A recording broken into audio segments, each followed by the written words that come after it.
not just to support Jeremy, but to let everybody know where we are with the Orgreave Truth and Justice campaign. And just quickly, before I talk about the Orgreave Justice campaign, I always read out some staggering facts about that heroic strike in 1984, 1985.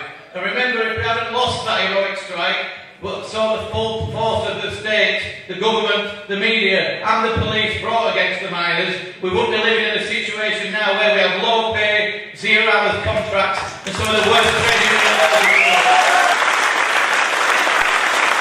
The Orgreave campaign was set up in 2012. There were about 8 or 9 of us, as these meetings sometimes are, getting together in a little room in Sheffield. We've been inspired by the Dan Johnson documentary on TV, where he filmed police on television lying and saying that they'd falsified evidence, and that they'd been told what to write in their booklets, and that they'd beaten up, fettered up and locked up miners on 18th of June 1984. We were also inspired by the heroic struggle of the Hillsborough campaigners, who waged an epic struggle for justice against the same corrupt police force and the same lies and misinformation that was spread by the main media. And we thought if the Hillsborough families can do it for football fans, then we certainly can do it for the NUM and the miners.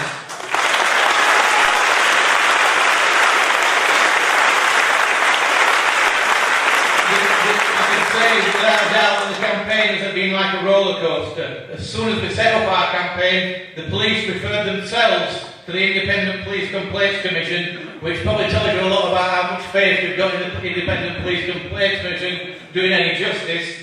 And we were logjammed for over 2 years while we were waiting for them to go through the evidence.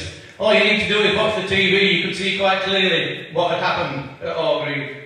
During this time we've held rallies, demonstrations, public meetings, benefit gigs, and we've spoken at literally hundreds of trade union, Labour Party and community meetings.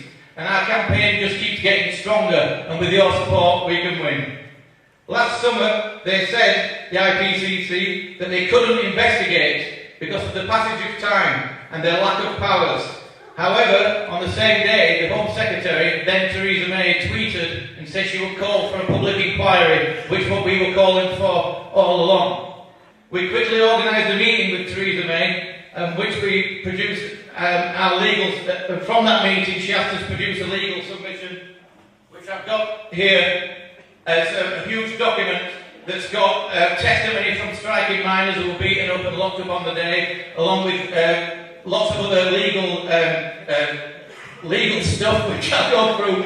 We were supported by Mike Mansfield, Gareth Pearce and Henrietta Hill, the barristers that were involved in the time and are involved now. And we presented this legal submission to Theresa May in December of last year. And then we were logjammed again behind the Hillsborough trial. After the elation of the fantastic verdicts that we heard from Hillsborough, we thought that there's nothing to stop the Orgreave campaign being investigated now, but Theresa May tried her best to kick it into the long grass, and for which we thank Andy Burnham and Jeremy Corbyn for challenging Theresa May over that just before the summer election.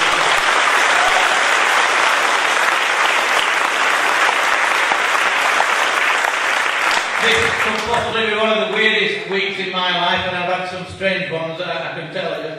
But today I'm speaking on a platform alongside Jeremy Corbyn, and on Tuesday I'm meeting the new Home Secretary as part of the Orgreave Truth and Justice campaign.